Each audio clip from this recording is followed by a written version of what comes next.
dar continuidade ao nosso trimestre, da nossa lição, Glória a a Deus. lição número 2, que tem como título A Igreja de Jerusalém, um modelo a ser seguido. Alguns irmãos aí têm a revista. Bom, lá no Brasil, na nossa igreja, a gente tem um costume de ler o texto áureo e a verdade prática. Então eu vou seguir esse nosso costume de lá. Nosso texto áureo se encontra no livro de Atos, no capítulo 2, versículo 42. Atos, capítulo 2, versículo 42. Que diz: E perseveravam na doutrina dos apóstolos, e na comunhão, e no partir do pão, e nas orações. A verdade prática, ela diz: a igreja de Jerusalém, como igreja-mãe, tornou-se exemplo para as demais. Um modelo a ser seguido por todas as igrejas verdadeiramente bíblicas. Louvado seja o nome do Senhor. Então, irmãos, hoje nós vamos falar sobre a igreja de Jerusalém, que é um modelo a ser seguido. E hoje nós vivemos uma época, hoje não, já há algum tempo, e isso tem aumentado cada dia mais, e o que nós podemos ver de acordo com a palavra de Deus é que isso vai aumentar cada vez mais. As igrejas não seguirem esse modelo da igreja primitiva. E hoje nós vamos ver aqui 3 pilares da igreja de Jerusalém que nós precisamos seguir. Quando eu digo nós, é a igreja. E a igreja somos nós que estamos aqui. A igreja não é o prédio, a igreja não é a parte física. A igreja somos nós. Então, se cada um de nós, como igreja, seguirmos o modelo da igreja de Jerusalém, da igreja primitiva, nós vamos poder viver o que eles viveram. Porque o Deus daquela época é o mesmo de hoje. Não mudou. A palavra daquela época é a mesma de hoje. A doutrina não mudou. Quem mudou fomos nós. Por isso que hoje nós estamos vendo no mundo inteiro uma igreja fria, uma igreja sem os sinais, uma igreja onde os dons não acontecem, não se concretizam. Por quê? Porque nós, como igreja, mudamos. Nós deixamos de fazer aquilo que a palavra de Deus nos ensina. Nós deixamos de viver aquilo que a palavra de Deus nos ensina. Então nós precisamos mudar. E eu creio que hoje nós vamos poder ver esses 3 pilares da igreja de Jerusalém, e aí cabe a cada um de nós aqui, internamente, refletirmos para ver se estamos seguindo esses pilares, porque esses são fundamentais para que uma igreja possa ser alicerçada na palavra do Senhor. Aleluia. E o primeiro pilar que a igreja de Jerusalém tinha e que nós precisamos seguir como modelo é uma igreja com fundamentos doutrinários. Acabamos de ler aqui em Atos 1:2 e podemos ler de novo. Atos 1:2. Hoje nós não temos ali, né? Atos 1:2. Vamos ver aqui. Atos 1:2 diz... Quem pode ler? Até ao dia em que foi recebido em cima, depois de ter dado mandamentos pelo Espírito Santo aos apóstolos que escolheram. Atos 2, versículo 42, parte 1. Quem pode ler? E perseveraram na doutrina dos apóstolos e na comunhão e no partir do pão e nas orações. Quando a igreja tem esse pilar de perseverar na doutrina dos apóstolos, é uma igreja que conhece a palavra de Deus. Porque a palavra, ela é o alicerce do crente. Nós não conseguimos nos manter firmes na presença de Deus se nós não tivermos a palavra como alicerce da nossa vida. Só que nós podemos ver aqui, que nós acabamos de ler, não basta você conhecer a palavra, você precisa perseverar nesta palavra. Perseverar, o que significa perseverar? Quem pode me ajudar? O que significa perseverar? Insistir. O que mais? Viver ela. Viver ela. O que mais? Buscar constantemente. O que mais? Não desistir. O que mais? Persistir. Então nós podemos ver que não adianta, não basta eu apenas aprender a palavra de Deus.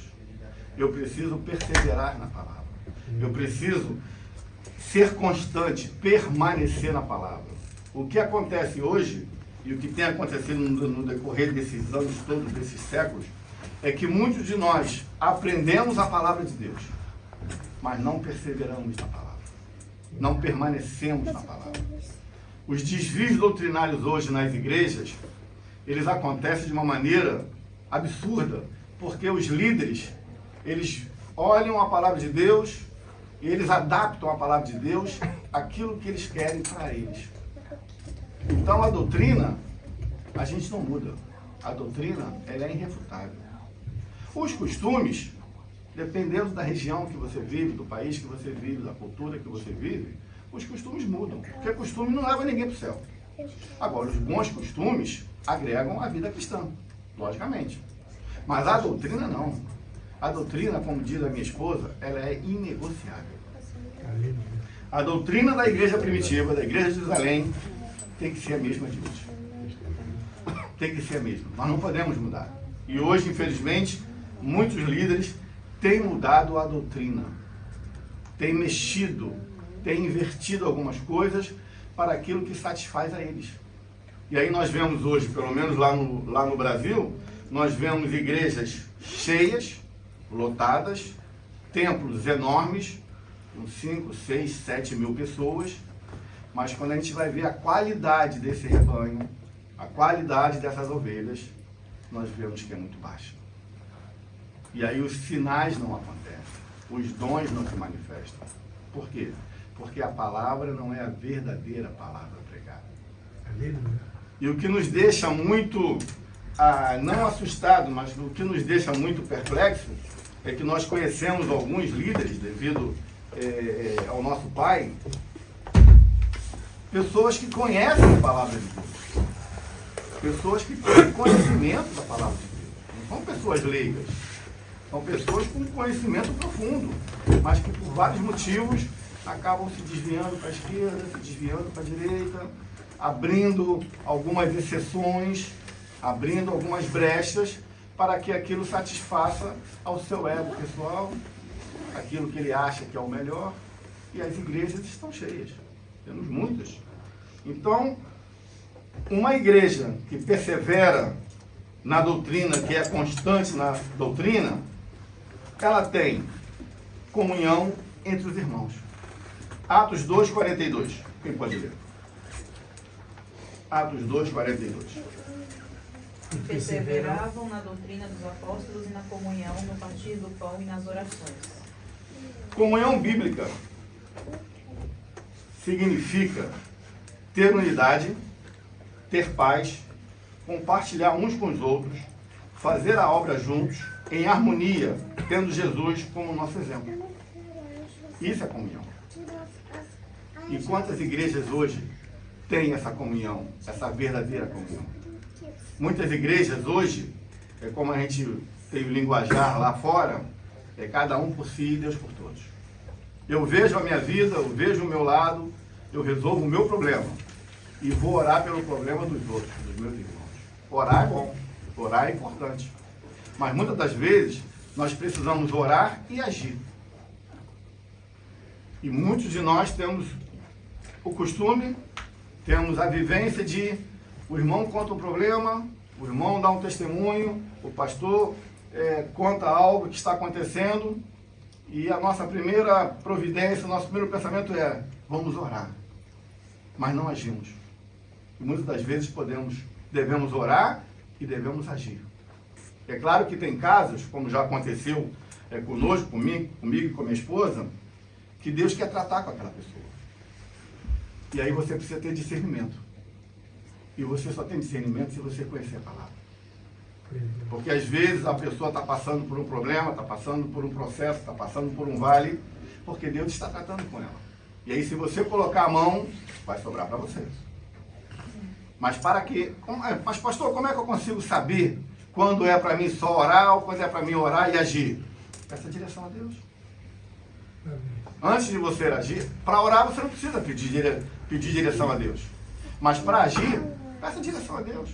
Se você deve agir, se você deve fazer alguma coisa, se você deve tomar alguma atitude além de orar, Aleluia. que Deus vai te dar esse discernimento.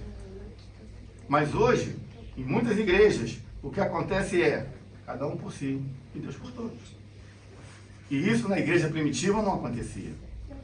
Lá nós lemos aqui agora que eles tinham comunhão entre eles, eles tinham unidade entre eles. E a minha pergunta hoje, como nós estamos aqui em Berlim, estamos na ADM de Berlim, a minha pergunta é, como está a ADM de Berlim em relação a isso? A esse exemplo da igreja primitiva. Tem existido essa comunhão? Tem existido essa unidade na igreja ADM de Berlim? Porque vocês são a igreja ADM de Berlim. Cada um de vocês. Aleluia. Nós estamos aqui visitando. Dia 8, dia 7 de janeiro estaremos retornando ao Brasil, se Deus permitir. E vocês continuarão aqui. E vocês têm seguido esse exemplo da igreja primitiva? Porque não adianta nós falarmos das outras igrejas, nós precisamos olhar a nossa igreja. Porque se nós fizermos a diferença, vamos influenciar a outras igrejas a seguir o mesmo caminho. Mas nós precisamos primeiro fazer a nossa parte. Então, como nós falamos aqui, comunhão, compartilhar uns com os outros, fazer a obra juntos. Muitas das vezes a igreja, o pastor, a direção da igreja promove uma atividade, tem um projeto e poucas pessoas se colocam à disposição para fazer isso, para ajudar, para estar junto. Isso acaba prejudicando a obra. E na igreja primitiva, nós podemos ler no livro de Atos que não era assim que acontecia. Eles estavam juntos, eles estavam em harmonia, eles tinham Jesus como exemplo. O nosso exemplo maior e único é Jesus. Ele é o nosso maior exemplo. Nós temos uma luta diária contra a carne. Porque a carne é fraca, a carne é podre, a carne é pecaminosa. Mas, como a palavra de Deus diz, nós podemos vencer a carne em Cristo Jesus. Mas para isso precisamos ter atitudes. Precisa estar no nosso coração o conhecimento da palavra, a doutrina, e precisamos perseverar nessa doutrina.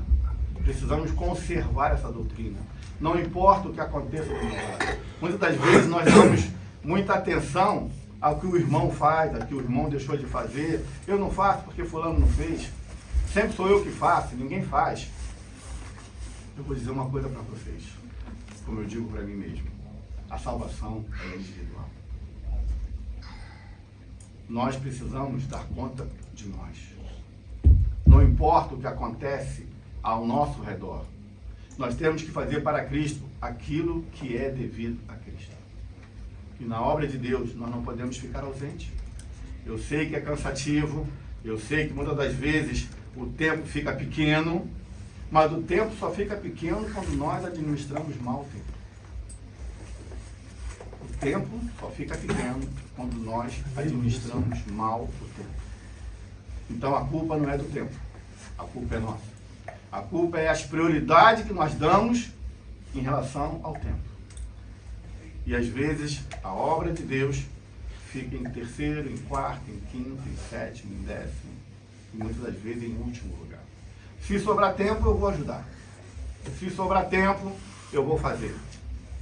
Mas você não está fazendo para o pastor da igreja, você não está fazendo para os membros da igreja. Nós precisamos colocar na nossa cabeça, como a igreja primitiva tinha, que nós estamos fazendo para Cristo. Glória a Deus. É para a obra, é para o crescimento da obra. Então, a comunhão entre os irmãos. Como está hoje a ADM Berlim em relação a esse aspecto? Existe essa comunhão? Existe essa harmonia? A igreja de Jerusalém, uma igreja relacional e piedosa, sem o cultivo de relações interpessoais fortes. O que é isso? É um vínculo que se estabelece entre duas ou mais pessoas através da interação, comunicação e troca de informações. Às vezes você está na igreja há 1 ano, há 2 anos, há 3 anos e você não sabe nada da vida do irmão que senta do seu lado. Você nunca se preocupou em saber, em procurar saber, não para fofocar, mas para orar, para interceder, para ajudar. Porque isso acontecia na igreja de Jerusalém. A igreja cai em um mero ativismo, ou seja, quando não tem isso, a igreja tem muita atividade, mas sem o amor de Cristo que caracteriza a verdadeira vida cristã. O que caracteriza uma vida cristã é nós termos o amor de Cristo em nós. Graças a O amor de Cristo, ele é sem preconceito. Deus. Aleluia. Ele não tem cor, ele não tem raça, ele não tem situação financeira. Nós temos tido o amor de Cristo em nossa vida, porque a doutrina nos ensina que devemos ter o amor de Cristo. A palavra de Deus nos ensina. A igreja de Jerusalém era uma igreja que conhecia a palavra. Hoje, já há décadas, lá no Brasil pelo menos, o culto do ensino da palavra é o menos assistido. É o que tem menos gente. Isso em todas as igrejas, em todas as denominações. Nós temos lá no Rio de Janeiro, e aqui vocês conhecem, eu posso falar, a igreja do pastor Silas Malafaia, que é a DIVEC, que tem o culto de quinta-feira, que é chamado o culto da vitória, que o templo fica lotado. Já ficou mais, mas ainda continua lotado. Tem pregadores famosos, cantores, culto da vitória. E aí uma vez eu conversando lá em casa, culto da vitória, todo culto para mim é o culto da vitória. Mas existe o culto da vitória na quinta-feira. E terça-feira é o culto da palavra. Se você for terça-feira e for quinta, terça-feira não tem um décimo do que tem quinta-feira. E isso é em todas as denominações. Na nossa igreja lá em Cordovil é a mesma coisa. Por quê? Porque a igreja de hoje não está se espelhando na igreja primitiva. Eu fui ensinado pelo meu pai que se eu tiver que escolher um culto no domingo para ir, eu vou à escola dominical e não vou no culto à noite. Porque lá no Brasil nós temos 2 cultos. Escola dominical. Estamos vendo aqui hoje, estou falando aqui porque eu não sou daqui, então eu tenho mais liberdade para falar. Hoje nós estamos vendo aqui várias cadeiras vazias. É capaz de lá para as 11h30, meio-dia, está tudo cheio. E aí? Aleluia. Aí nós queremos uma igreja forte. Nós queremos uma igreja com os dons, com os sinais. Se o povo não conhece a palavra. Mas sabe por que muitos não fazem isso ou não vivem isso? Porque a palavra confronta. A verdadeira palavra, ela nos Glória a confronta. Deus. E muitas pessoas não querem ser confrontadas. Nós temos essa dificuldade, o ser humano tem essa dificuldade. Por isso que eu sempre digo que a nossa luta diária é contra a carne. E como é que nós vencemos a carne? Quando nós alimentamos mais o Espírito. Ele vence a carne. Mas quando nós alimentamos mais a carne, ela vence o Espírito.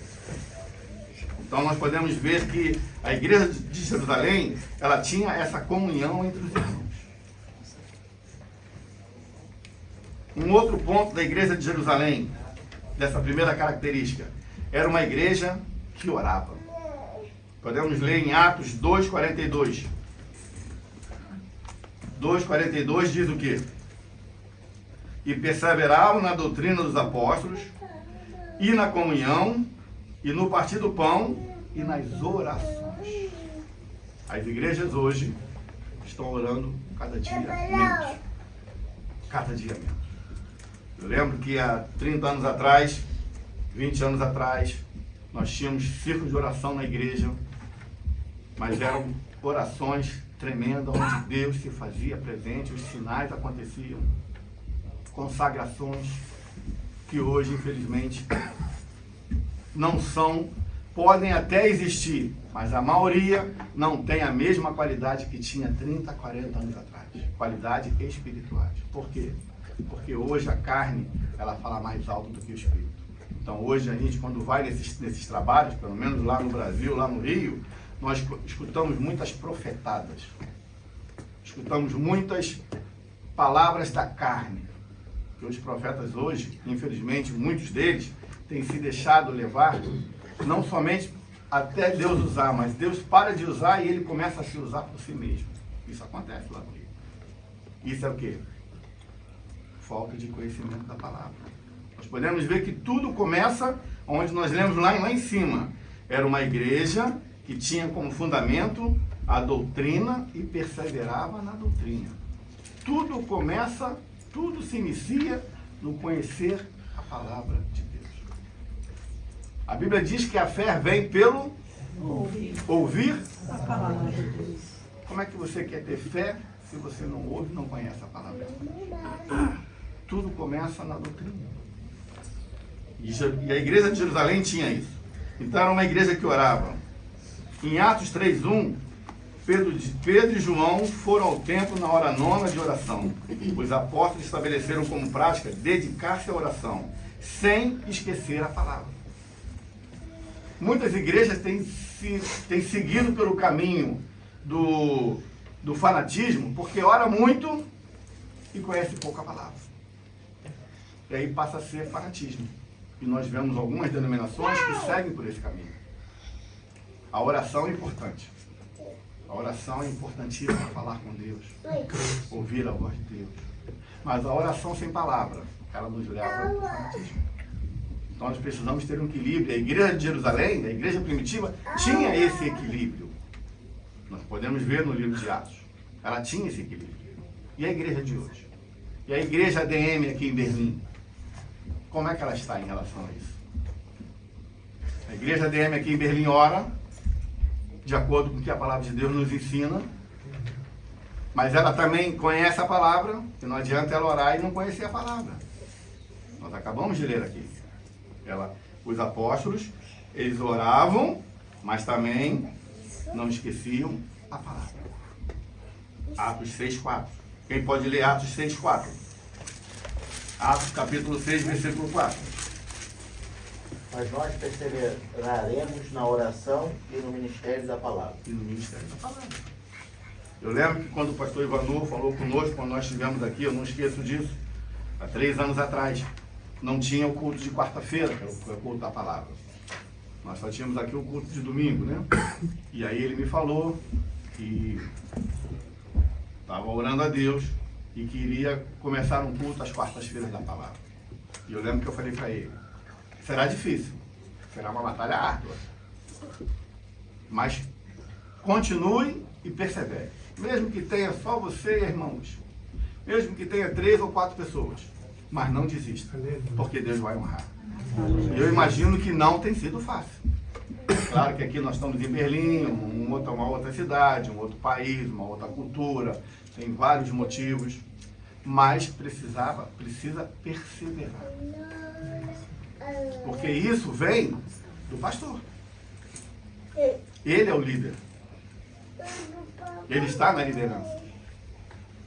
Se os membros não querem o que ele está oferecendo, o que Deus colocou no coração dele, os membros vão acertar as contas com Deus. Mas ele está fazendo o papel dele. Eu, às vezes, falo com a minha esposa, meu pai nunca foi pastor-presidente de igreja. Mas a gente conhece alguns, e eu vou dizer, agora mesmo, no ano passado, nós tivemos eleições na nossa igreja, e o nosso pastor se jubilou, estava lá há 33 anos, se jubilou devido à idade, problema de saúde, assumiu um novo pastor, e agora faz um ano, agora em dezembro fará um ano que ele assumiu a igreja. Em um ano, ele já envelheceu de 3 a 4 anos. Em um ano. Ser pastor, líder de igreja, não é fácil. É uma responsabilidade absurda, que muitos não têm noção. Não é fácil. O pastor Ivanor está aqui, está na liderança da igreja, e ele, melhor do que ninguém, sabe do que eu estou falando. Não é fácil. Porque a responsabilidade é muito grande. É todo dia você enfrentar uma batalha, você enfrentar uma pedreira, mas é necessário que ele esteja à frente, baseado na palavra de Deus. Assim era na igreja primitiva. Um segundo ponto. Era uma igreja que observava os símbolos cristãos. Nós podemos ler lá em Atos 2:38. Atos, capítulo 2, versículo 38, diz o quê?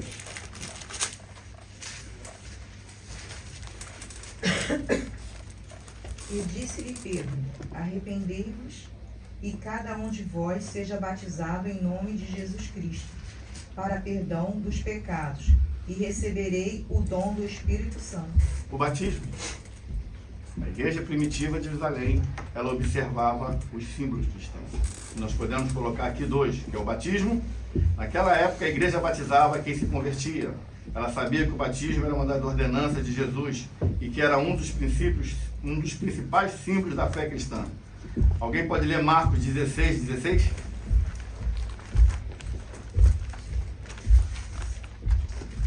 Marcos capítulo 16, versículo 16.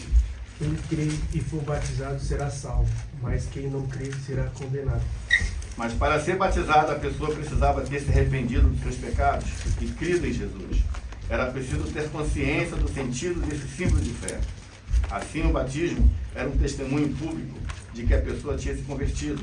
Por meio dele, os cristãos de Jerusalém mostravam ao mundo que sua vida agora era diferente. Eles tinham uma nova vida em Cristo. A igreja precisa manter esse símbolo. É uma doutrina, o batismo é uma doutrina. Não é um costume, é uma doutrina. E hoje nós vemos denominações que batizam crianças de 8 anos, de 7 anos, de 9 anos. Lá no Rio tem isso. Tem igrejas que, olha, domingo que vem vai ter batismo. Quem quer é só passar lá na secretaria e preencher o formulário. Eu conheço denominações no Rio que fazem isso. Estão seguindo o exemplo da igreja de Jerusalém, da igreja primitiva. Que qualidade de membro é esse? Que qualidade de batizando é esse? Isso é o quê? Falta do conhecimento da palavra de Deus, que é o alicerce principal. Então é necessário que a igreja tenha esse exemplo da igreja primitiva para que ela possa viver o que a igreja primitiva viveu. Porque, como eu falei aqui no início, o Deus daquela época é o mesmo Deus de hoje. Os sinais que aconteciam naquela época podem acontecer hoje. Por que os sinais hoje não têm acontecido na igreja? Foi falado aqui recentemente. Era comum 40 anos atrás. E eu presenciei isso, ninguém me contou. Os sinais de maravilhas, de cura, acontecerem na igreja cotidianamente. Nos cultos, um paralítico entrar numa cadeira de roda, como aquele irmão que esteve aqui, e ser curado.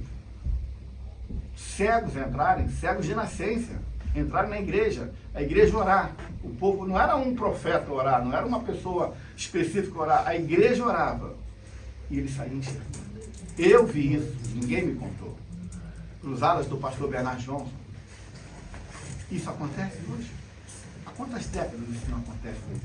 Pelo menos lá no Brasil, pelo menos lá no Rio de Janeiro. Tem décadas que isso não acontece. E a minha pergunta é, Deus mudou? Ou fomos nós que mudamos? A resposta que eu tenho para isso é que Deus hoje não encontra a santidade na igreja que Ele precisa encontrar para operar esses tipos de sinais de maravilha. Existem curas ainda? Existem. Pessoas que chegam com dor de cabeça, pessoas que chegam, enfim, pessoas ainda que são curadas de AIDS, são curadas de câncer. Existe. Pela misericórdia. Mas isso era para ser uma coisa normal. E hoje não é uma coisa normal isso. Você saber que o irmão foi curado de câncer é uma exceção hoje. É um aqui, outro lá longe. E há 40 anos atrás, e na igreja primitiva, era normal. Mas por quê? Porque era uma igreja alicerçada na palavra. Era uma igreja que conservava. Era uma igreja que estava ali sem se desviar da palavra de Deus. Aleluia. Louvado seja o nome do Senhor. Então o batismo é uma coisa muito séria. Uma pessoa quando vem ao pastor e pede para ser batizada, o pastor tem que ter muito discernimento para saber a hora certa. Ah, eu fui à frente, levantei a mão, me entreguei a Jesus e quero me batizar. Não é assim. Existe um processo. Existe um processo. Essa pessoa realmente se converteu? Ela é uma pessoa convertida? Ela é uma nova pessoa? Ela é uma nova criatura em Cristo? Porque não basta ir à frente e levantar a mão. Mas hoje, infelizmente, isso é normal. Diga. Uma pergunta. Existem hoje denominações que fazem isso, como por exemplo a CCB. Em um culto normal, depois do culto, eles perguntam quem quer ser batizado. Por exemplo, ali no interior de São Paulo existem igrejas que já têm a piscina lá dentro da igreja deles, né, no templo, e aí depois do culto eles perguntam quem quer ser batizado, a pessoa levanta a mão e desce as águas. Isso pode ser uma pedra de tropeço para a pessoa, como o senhor está falando, o pastor tem que ter o discernimento Sim. de saber se essa pessoa... Sim. Então isso, o pastor dizendo, sim, vem aqui, se batiza, nesse caso, isso pode ser uma pedra de tropeço para essa pessoa. E para o próprio pastor. E ele vai responder isso perante Deus. Porque, olha, eu não sei o que... Eu não sei, eu imagino que sim, o que levou o pastor Ivanor, estamos falando dele porque estamos aqui na igreja, estamos aqui ministrando. O que levou ele, eu creio que foi oração, foi a palavra de Deus para ele ter aceitado o convite para assumir a igreja aqui. Mas com certeza, a partir daquele momento, ele passou para ele uma responsabilidade perante Deus por vocês todos. Porque naquele grande dia, é dele que Deus vai cobrar. Cada vida é dele que ele... Cada ovelha é dele que Deus vai cobrar. Olha a responsabilidade dele. Se ele não fizer o que compete a ele. Compete a ele o quê? Doutrinar a igreja. Ensinar a igreja. Dar exemplo à igreja. Então esses pastores que fazem isso, eles vão ser cobrados naquele grande dia. Logo a culpa é do irmão que não perseverou, assim, entre aspas. Sim. Que não... Porque muitas das vezes, o irmão que faz isso, coitado, ele é ignorante. E ele está sentindo algo no culto e... Mas ele precisa ser ensinado, ele precisa ser, não basta ele querer, não, senta ele, conversa, explica, mostra a palavra de Deus, ensina a palavra de Deus. Não é assim da noite para o dia, de uma hora para outra, quer, vem aqui, não é assim. A igreja primitiva em Jerusalém, nós acabamos de ver aqui, que era preciso ter consciência desse sentido de símbolo de fé, era para que uma pessoa realmente tivesse uma nova vida, uma pessoa que fosse realmente convertida, fosse um modelo, enfim, existe todo um processo. Mas tudo isso, com o passar dos anos, a igreja foi perdendo. O segundo símbolo, a ceia do Senhor. Atos 2:42, nós também podemos ver que na parte final do versículo diz: e no partir do pão, a ceia do Senhor, que é a maior festa da igreja. A ceia do Senhor. E quantos participam da ceia indignamente? Quantos? Quantos? Não tem noção. Porque a ceia do Senhor é aquele momento onde nós celebramos e lembramos da morte de Jesus Cristo.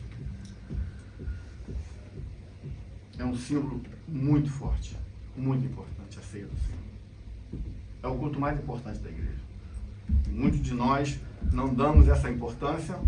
Muitos de nós, como eu falei aqui, muitas das vezes tomamos a ceia indignamente. Pessoas que vêm à igreja no dia da ceia, mas que não gostam do irmão que está do lado. Que não cumprimentam o irmão que está do lado. E quando passa o cálice, quando passa o pão, ele toma o cálice e come o pão indignamente. Porque a mágoa está no coração, o ódio está no coração, a falta de amor está no coração. Como nós podemos tomar a ceia do Senhor sentindo tudo isso em nossos corações? Agindo dessa forma? A igreja de Jerusalém, ela tinha esse cuidado. Os símbolos. Mas também um outro alicerce da igreja de Jerusalém. Era uma igreja reverente e cheia de dons. Atos 2:43.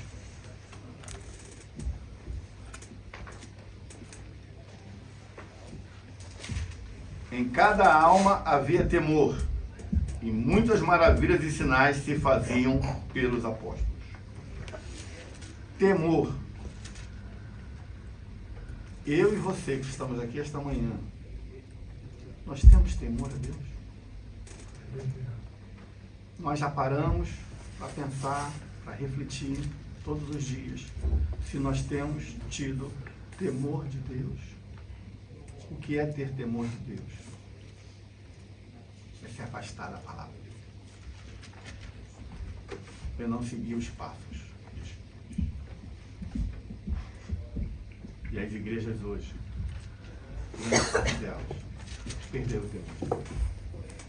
Os crentes hoje, grande parte deles, perderam o temor de Deus. E uma das principais características de você perder, quando você perde o temor de Deus, é quando você peca e a tua consciência não te acusa. É uma das principais características de quem perde o temor de Deus. É quando você peca e a tua consciência não te acusa. É quando você está fazendo ao contrário do que a palavra de Deus te ensina e a tua consciência não te acusa. É quando a gente vê vários líderes pegarem o microfone e dizerem: isso aqui não tem nada a ver. É quando a gente conversa com os crentes e ouve: isso aqui não tem nada a ver. Não, isso era lá atrás.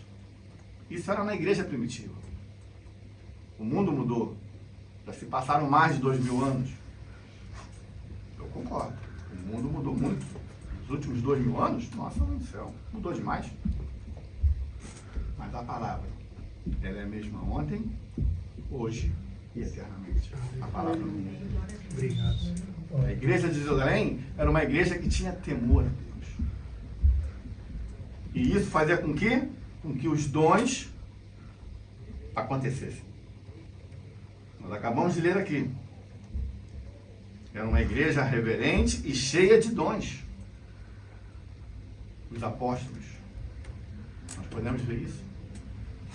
Mas como é que nós queremos ter os dons se nós não temos temor a Deus? E você só pode ter temor a Deus se você conhecer a palavra dele. Porque como é que eu vou temer algo que eu não conheço? Então a gente pode ver que tudo vem do conhecer a palavra de Deus.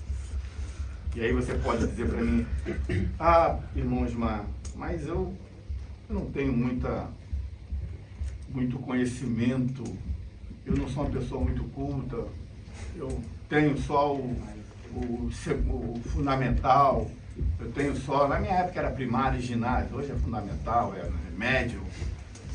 A palavra de Deus, você conhecer a palavra de Deus independe do teu conhecimento humano. Por quê? Porque quem revela a palavra de Deus para você não é o professor que está à frente. Quem revela a verdadeira palavra de Deus para você não é a faculdade, não é o seminário teológico. Isso ajuda, com certeza, é bom, é importante você fazer um bom seminário teológico, você fazer uma boa faculdade. É importante, sem dúvida nenhuma. Mas quem revela a verdadeira palavra de Deus para você é o Espírito Santo de Deus. Porque a Bíblia é o único livro que o autor está sempre do teu lado. Glória a Deus. Nós temos autores que às vezes ele está do nosso lado, quando no lançamento de um livro dele, às vezes pessoas que você conhece que tem livros escritos, então às vezes você está do lado dele, lendo o livro dele, mas às vezes, não é sempre. A Bíblia é sagrada. Glória. Todas as vezes que você se coloca na presença de Deus, toda vez que você separa um tempo para estudar a palavra de Deus, se você orar com fidelidade e com sinceridade e pedir, o Espírito Santo vai estar do teu lado, revelando a palavra. Glória a Deus. Eu creio. Então isso independe do teu conhecimento humano. Aleluia. Glória. E isso nos leva a ter os dons. Com certeza. E na igreja primitiva não era diferente. Em cada alma havia temor. Em grego, a palavra temor é phobos, que também significa reverência, respeito pelo sagrado, pelo que é santo. Precisamos aprender com a igreja de Jerusalém. Não podemos perder o temor e o respeito pelo que é sagrado. Em Lucas 2,43, o apóstolo Lucas destaca que muitos sinais e maravilhas se faziam pelos apóstolos. Sinais, perais e maravilhas, semeion, no grego, são as mesmas palavras usadas pelo apóstolo Paulo para se referir aos dons do Espírito Santo que se manifestavam em suas ações missionárias. Podemos ler Romanos 15, 19?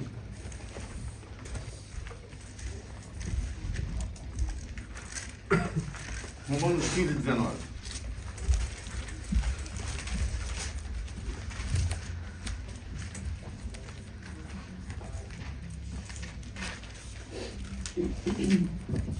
Romanos capítulo 15, versículo 19. Quem pode ler?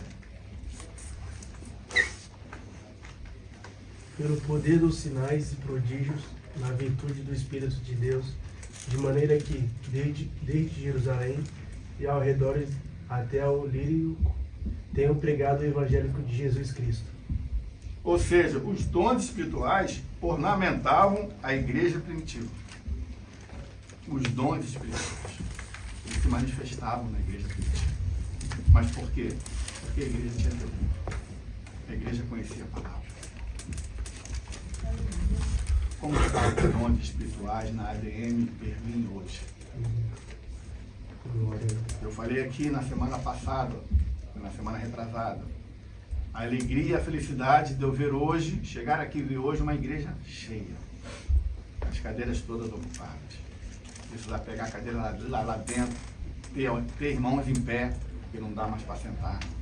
Que alegria, que felicidade. Para quem há anos atrás via 4, 5, 6 pessoas, a alegria é muito grande, o coração fica. Glória a Deus. Mas isso só não basta. Ter a igreja cheia é ótimo, é bom, mas isso só não é o suficiente. Precisamos ter uma igreja cheia do temor de Deus, do conhecimento da palavra de Deus, de perseverar na doutrina do Senhor. Precisamos ter uma igreja cheia, aonde o amor exala, o amor de Cristo, aonde a comunhão e a unidade faz parte dessa igreja.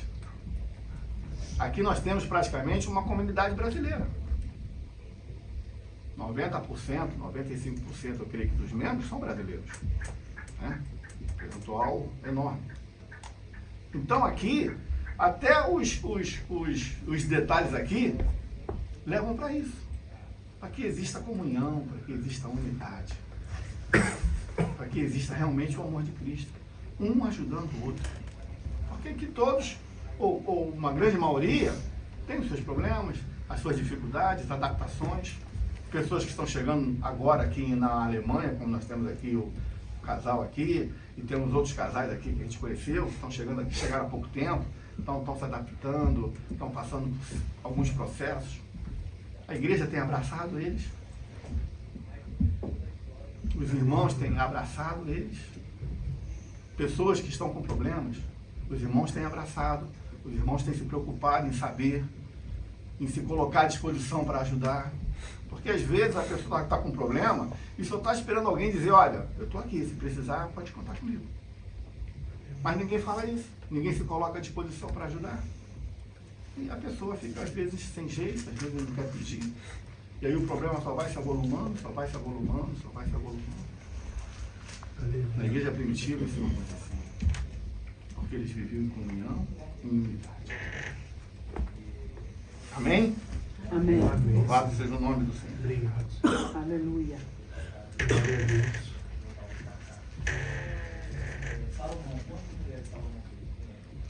A igreja em Jerusalém era uma igreja acolhedora e uma igreja adoradora. Uma igreja, para se tornar relevante, necessariamente deve ser acolhedora. Não é fácil partilhar, muito menos acolher.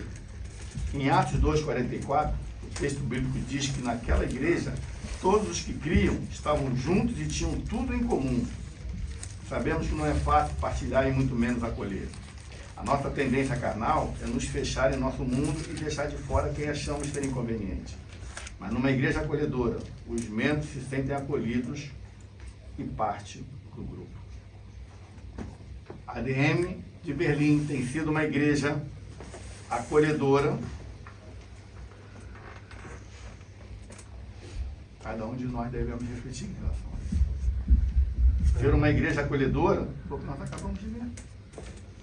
O que falamos aqui. Isso faz parte. Isso é fundamental.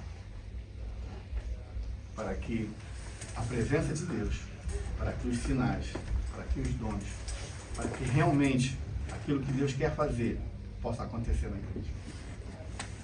Porque Deus não trabalha com 99%.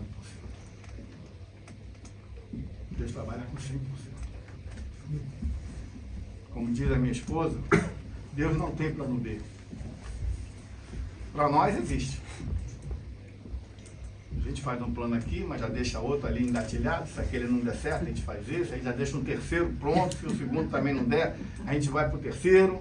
Mas Deus não trabalha dessa forma. Aleluia. Aleluia. Glória a Deus. E sabe por que Deus exige 100%? Porque Ele dá 100%. Obrigado, Senhor. A misericórdia dele é infinita. Aleluia. Ai de nós se não fosse a graça de Deus. Graça é o quê? Favor imerecido. Nós não merecemos. Mas a graça de Deus tem pousado sobre nós. Então nós precisamos ter consciência disso. E precisamos compartilhar isso com os nossos irmãos. Ontem eu estava falando com o irmão lá o irmão Zé. Estava conversando com ele ontem. Estivemos num evento. A gente briga por tão pouco. A gente se aborrece por tão pouco. E o que nós vamos levar daqui? Somente a salvação. Mas tudo vai ficar. Às vezes a gente se aborrece. Às vezes a gente cria problema. E eu falei para ele, quando nós morremos, nem a roupa que a gente vai para o caixão a gente escolhe.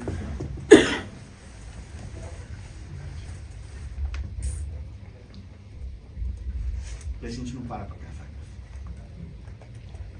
A gente deixa o dia a dia tomar conta, a gente não se apercebe, a gente não vigia, e o inimigo de nossas almas, ele começa a entrar pelas brechas que nós deixamos, e a coisa vai se avolumando, e a coisa vai crescendo, e a gente passa a viver uma vida longe da presença de Deus, longe do amor de Deus. E a igreja de Jerusalém, a igreja primitiva, ela tinha esse cuidado. Ela tinha esse cuidado. Era uma igreja acolhedora. Eu penso que aqui em Berlim, na ADM de Berlim, pelos fatos que eu mencionei aqui, estamos longe de nossa pátria, estamos longe da nossa cultura, estamos muito aqui, eu creio que a maioria aqui estão longe dos seus familiares. A unidade, a união aqui, nossa, com certeza faz uma diferença enorme na vida das pessoas. Reuniões, eventos, onde o povo possa estar junto, com o mesmo propósito, no mesmo sentido. É importante. Mas a igreja em Jerusalém também era uma igreja adoradora. Em Atos 2:42, nós podemos ver que era uma igreja adoradora. E o que é ser uma igreja adoradora? A igreja em Jerusalém era também uma igreja adoradora. Atos 2:47 diz: louvando a Deus e caindo na graça de todo o povo. E todos os dias acrescentava o Senhor à igreja aqueles que se haviam salvado. É o que Deus tem feito aqui na igreja. É o que Deus tem feito aqui. Louvando, traduz o verbo grego aineu, é o mesmo termo usado para se referir os anjos e pastores que louvavam a Deus por ocasião do nascimento de Jesus. Quem pode ler Lucas 2, versículos 13, 14 e o 20? Lucas 2, versículo 13, o 14 e o 20. E no mesmo instante apareceu com o anjo uma multidão dos exércitos celestiais, louvando a Deus e dizendo: glória a Deus nas alturas, paz na terra, boa vontade para com os homens. E voltaram E voltaram os pastores, glorificando e louvando a Deus por tudo que tinham ouvido e visto, como lhe havia sido dito. É também usado para descrever o paralítico que louvou a Deus depois que foi curado junto à porta formosa do templo. Atos 3:8. E saltando ele, pôs-se em pé, e andou e entrou com eles no templo, andando e saltando e louvando a Deus. É, portanto, uma expressão de júbilo e de gratidão. Aleluia. Louvor é muito mais que simplesmente cantar. É uma expressão de rendição e total entrega. E o reconhecimento da grandeza de Deus e de seus poderes e de seus poderosos feitos. Uma igreja adoradora. Quando você vem à igreja, você vem como um adorador? Ou você vem como um cantor? Você vem cantar ou vem adorar? Porque quando a gente adora desta forma aqui, a lágrima desce. O coração aperta. Hoje a adoração nas igrejas, pelo menos lá no Brasil, está totalmente deturpada. O que eles chamam de adoração. O louvor na igreja, lá no Brasil hoje, eu costumo dizer que talvez 10% seja adoração verdadeira. 90% é comércio. 90% é interesse financeiro. 90% é da carne. Porque pegar as letras dos louvores é terrível. Poucos se salvam. E a igreja precisa realmente adorar a Deus na sua essência, como diz aqui a palavra de Deus. Aleluia. Isso acontecia na igreja primitiva. Adoração, a verdadeira adoração a Deus. Eu louvo a Deus quando o meu filho, quando chegou aqui, o que trouxe ele e minha nora a essa igreja foi eles passarem aqui perto e escutarem hino da harpa. Chamou a atenção deles. E meu filho sempre gostou de hino da harpa. Porque nós fomos criados dessa forma. E isso chamou a atenção deles. Ah, mas só o hino da harpa é que serve? Não, claro que não. Mas você vê que são verdadeiras louvores de adoração a Deus. Existem outros louvores fora da harpa que também são verdadeiros? Tem, mas são poucos, infelizmente. Principalmente nos últimos tempos. Você pega as letras dos hinos, dos louvores que os cantores cantam, se você for analisar à luz da palavra de Deus, misericórdia, você não canta. Você não canta aquela letra. Analisa a luz da palavra de Deus. Você não canta. Então nós precisamos seguir esse exemplo da igreja primitiva. Adoração a Deus.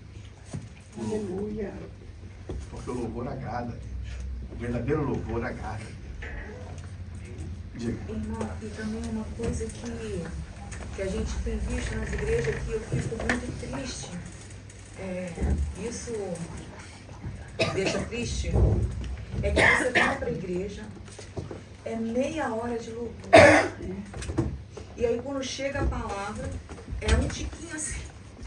Olha, E irmão. você, assim, eu não tô.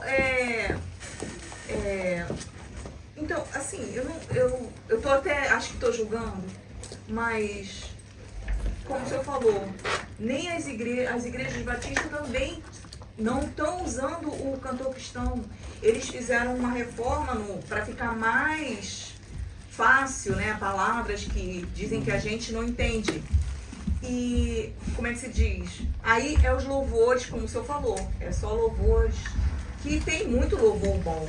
Mas a pregação é só... Eu sei que Deus pode falar em 5 minutos, mas é ali que você está com aquela fome e aí chega só um pouquinho de alimento. Mas olha só, se lá na igreja batista eles têm meia hora de louvor, levante a mão pro céu.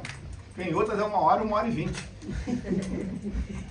Levanta a mão pro céu, agradece, porque é meia hora só. Meu Deus.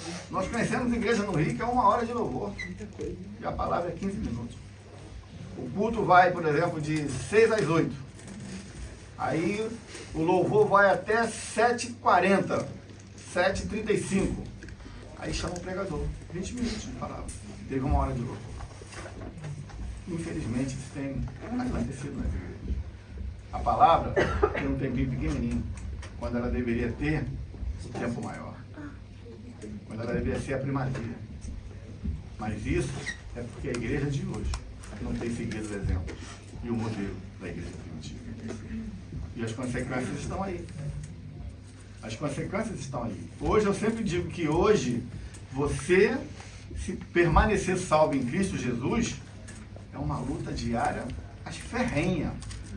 Você não se deixar contaminar pelo que te rodeia é uma luta ferrenha. Porque às vezes dentro da igreja, se você não vigiar, você se corrompe, você esfria, você se desvia, você não permanece na palavra. Você não permanece no ensino. Porque a verdadeira palavra, ela nos confronta. Ela nos confronta. E nós não queremos confronto. Um problema que nós temos bastante. Na minha igreja, nós temos esse problema há décadas. E só vem aumentando. O pastor que se jubilou, aconteceu muito. Acontecia. A coisa estava crescendo. Eu fui o segundo tesoureiro da igreja há 10, 11 anos atrás. O pastor que assumiu agora, na última reunião que eu estive lá de ministério, ele falou que aumentou em vez de diminuir. E a perspectiva era que diminuísse os dizimistas na igreja. Na nossa igreja hoje lá, em Cordovil, do ministério, 60% não são dizimistas. Do ministério, 60% não são dizimistas. E entre os membros, vai a mais de 60% que não são dizimistas. Isso é uma doutrina. Isso é falta do conhecimento da palavra de Deus. Deus precisa do meu e do teu dinheiro? Não. A Bíblia diz que Ele é o dono do ouro e da prata. Deus nos dá a oportunidade de nós adorarmos a Ele com os nossos dízimos e as nossas ofertas. Olha que graça, olha que misericórdia de Deus conosco. Ele nos dá essa oportunidade. E aí nós não temos, nós não seguimos essa doutrina, esse ensino. Em muitas famílias, o dízimo é a última linha da programação financeira. Quando deveria ser, meu pai sempre falou isso para mim, quando deveria ser a primeira linha da minha programação. Da minha planilha financeira, dízimo está lá em cima. Deve estar lá em cima. Eu dou o dízimo, o que sobrar eu pago as contas. Pô, pastor, mas se eu fizer isso, eu vou atrasar o aluguel. Se eu fizer isso, eu vou deixar de pagar a luz. Se eu fizer isso, eu vou deixar de fazer a compra do mês. Se eu fizer isso, eu não vou ter... Enfim, se você não fizer isso, você pode não ter nada. Porque quem te dá o dinheiro é Deus. Quem te dá o emprego é Deus. Quem te dá o trabalho é Deus. Quem te dá a saúde é Deus. E Ele não precisa do meu e do teu dinheiro. Ele está nos dando a oportunidade de sermos fiel a Ele e adorarmos a Ele. É, pastor, mas é que eu ganho pouco. Se eu der o dízimo, então, se você ganha pouco e não dá o dízimo, imagina você ganhando muito. Se não é fiel no pouco. E aí nós vemos muitas igrejas, como a nossa lá em Cordovil, sofrer. Por quê? Porque nós vivemos aqui na terra. A igreja, ela precisa do dinheiro. Por quê? Porque ela precisa se manter, ela precisa crescer. E tudo tem um custo. Tudo tem um custo. Tudo custa dinheiro. Às vezes um membro quer chegar na igreja, sentar, ser bem servido. Às vezes eu vejo lá na nossa igreja, o membro reclama do som, reclama não sei de quê, e não sei o quê. E se você for ver, ele não é dizimista. Mas reclama de tudo na igreja. Nosso pastor fala muito isso. O antigo falava e o novo também está falando. Mas ele quer chegar na igreja, ele quer o ar-condicionado funcionando, ele quer a luz boa, ele quer o som limpo, ele quer tudo funcionando, as cadeiras, tal. Mas pergunta se ele é dizimista. Olha o exemplo. Como é que era a igreja primitiva em Jerusalém? Eles vendiam as suas propriedades e repartiam um com o outro. Eles sustentavam a igreja. E olha como Deus é tão bom conosco. De 100% que tu ganha, Ele só te pede 10%. 90% Ele deixa para mim e para você. Então, se a gente não é fiel e não aprendeu com 10%, tem que nascer de novo. Tem que nascer de novo. E aí a gente vê muitas pessoas passando por vales, passando por processos, passando por desertos. Nada dá certo, nada funciona. Membros da família vivem doente, o carro vive batido, e tem despesa aqui, e tem despesa ali. E a pessoa bota a mão na cabeça e reclama com Deus, e não sei o que, é o inimigo se levantando. É você colocando o inimigo na sua casa. Pode ser isso. Porque eu sempre digo que a misericórdia de Deus é infinita, mas a paciência de Deus tem limite. Você sabia disso? A misericórdia dele é infinita, mas a paciência dele tem limite. E quando esse limite chega ao fim, sai de baixo. Porque ele é o justo juiz. Obrigado, Senhor. Então, esses ensinos, eles precisam ser recebidos pela igreja e exercidos pela igreja. Eles precisam perseverar. Muitos lá na minha igreja falam conosco, não, eu não dou o dízimo porque fulano está fazendo isso, ciclano está fazendo aquilo, e comprou isso, e comprou aquilo, e tal. Irmãos, bote uma coisa na sua cabeça em relação a isso. O teu compromisso com Deus é entregar o dízimo na casa do Senhor. Aleluia. Aleluia. Ponto. Acabou. A tua preocupação, o teu compromisso, a tua obrigação, o teu dever, o teu comprometimento é só até aí. Entregar o dízimo na casa do Senhor. Seja na tesouraria, seja na salva, seja no galofilácio. Dali para frente, o compromisso passa a ser de Deus com quem vai administrar. E ai daquele que administre mal. Mas as pessoas, nós temos o problema de querer tomar a frente.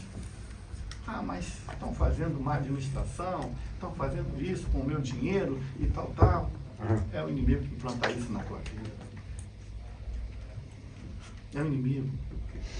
Eu e minha esposa fizemos 41 anos de casado. E se nós pudéssemos ter um dia inteiro aqui para contar testemunhos, seria pouco do que Deus tem feito em nossas vidas em 41 anos de casado. Aleluia. Verdadeiros milagres. Glória a Deus. Lá na nossa igreja a gente costuma dizer que alguns irmãos pensam que a gente é rico. Alguns irmãos têm a certeza que a gente é rico. Mas nós sabemos, só eu e ela sabemos, e os filhos, do que Deus tem feito nesses 48 anos. Glória a Deus. De milagre. Por quê? Porque temos sido fiéis. E Deus é fiel com aquele que é fiel com ele. Aleluia. Então esses ensinos, eles precisam ter continuidade. Mas você só vai conseguir isso se você conhecer a palavra de Deus. Ou então quando Deus toca em você. Eu conheço testemunhos de pessoas que a vida financeira mudou completamente quando ele entendeu e se deixou ser gerido pelo Espírito Santo e passou a ser divinista. Mudou completamente a vida dele. Saiu do abismo para o alto. Deus trata com cada um de maneira diferente. Mas a igreja, ela precisa disso, faz parte. É um modelo a ser seguido. Esse é só um exemplo. Então nós podemos ver aqui nessa lição de hoje, que a igreja primitiva em Jerusalém, ela tinha esses alicerces. E a conclusão da lição, nós vimos nessa lição algumas características que marcaram a primeira igreja, a igreja primitiva. Isso, contudo, não significa dizer que a igreja em Jerusalém não tivesse problemas. Pelo contrário. Veremos em outras lições, mais adiante, que haviam alguns problemas bem desafiadores, mas nada que nos impeça de nos espelharmos nela. A igreja de Jerusalém, a igreja primitiva, ela não era perfeita, porque não existe igreja perfeita. Desde a sua fundação, a igreja não era perfeita e nunca será perfeita. Por quê? Porque quem é a igreja? Eu e você. Nós somos perfeitos? Não. Então a igreja não pode ser perfeita. Meu bom pai sempre dizia: se um dia você encontrar uma igreja perfeita, saia dela, porque se você ficar, ela vai passar a ser imperfeita. Mas nós precisamos ser diferentes. Nós precisamos ter a igreja de Jerusalém como modelo. Vamos ver nas lições adiante que tinha problemas. Mas os problemas precisam ser enfrentados. Os problemas precisam ser resolvidos. E somente com a palavra de Deus. Somente com a doutrina do Senhor. Somente com oração. Somente com unidade. Somente com união. Somente com comprometimento. Esses problemas podem ser resolvidos. Aleluia. A igreja aqui em Berlim, ela tem sido abençoada por Deus. A mão do Senhor tem sido sobre esta igreja. Obrigada, Senhor. E nós cremos que Deus tem muito mais para dar. Muito mais. Aleluia. Nós cremos que o que Deus tem para a igreja aqui em Berlim é algo que eu e você Eu creio. nem podemos imaginar. Aleluia. Muito Mas obrigada, para que Pai. isso possa acontecer, para que isso possa se concretizar, nós precisamos ter a igreja de Jerusalém, ter a igreja primitiva como modelo. Nós precisamos viver o que nós acabamos de ouvir essa manhã. Cada um de nós, independente do outro. Porque eu preciso fazer por mim, não pelo meu irmão que está do lado. O meu compromisso é com Deus, é um compromisso individual. Então que Deus possa falar aos nossos corações. Que nós possamos refletir sobre tudo que nós ouvimos aqui. Que nós possamos melhorar a cada dia como servo de Cristo. Como servo do Senhor. Como crente. Como família cristã. Cada dia nós podemos melhorar. Nós podemos ser melhor. Eu sempre oro ao Senhor que Ele me faça cada dia melhor. Que Ele tire de mim o que tem impedido de eu trabalhar mais e melhor para Ele. Mesmo que isso doa. Porque com certeza vai doer. Porque vai mexer no meu eu, vai mexer na minha vontade. E quem é que quer que Deus mexa na vontade dele? Nós achamos que a nossa vontade é a melhor, é a mais certa. Mas quem somos nós para achar o que é certo e o que é errado? O que deve e o que não deve ser feito? Então nós precisamos ter consciência e humildade de pedir a Deus que Ele trabalhe no nosso coração, no nosso querer, na nossa vontade. Que a palavra dele realmente entre no nosso coração e que nós possamos viver a palavra dele e não apenas falar da palavra dele. Nós possamos dar testemunho da palavra dele. Eu dizer para vocês que é fácil, com certeza não é. Com certeza, porque, como eu falei aqui, é uma luta constante da carne contra o espírito. Mas aí, se nós não alimentarmos mais o espírito do que a carne, nós não vamos conseguir viver isso. Mas se nós alimentarmos mais o espírito do que a carne, com certeza nós vamos conseguir viver. Que nós possamos ter experiências com Deus. Aleluia. Experiências com Deus. Quando nós temos experiências com Deus, Muito obrigada, nós Senhor. crescemos espiritualmente. Obrigada. Porque uma coisa é você ouvir o que alguém passou, o que alguém viveu. Outra coisa é você viver aquela situação. É você ver Deus agindo na tua vida. É você ver que foi Deus que fez. Porque Deus faz do nada, Ele faz. Graças a Deus. Eu sempre digo, uma pessoa milionária que começou com R$1 ou com €1, ele começou com €1. Ele foi aplicando, hoje ele tem 1 milhão. Mas o nosso Deus, o meu Deus e o teu Deus, ele do nada, ele faz tudo. Aleluia. Glória. Glória Então que nós possamos ter Aleluia. esse modelo de igreja em nossos corações, em nossa Glória a vida. Deus. Possamos viver e que a ADM em Berlim possa ser essa igreja. Obrigado. Aleluia. Amém? Deus abençoe a igreja. Bendito és, Pai amado. Obrigado, Jesus. Louvado seja.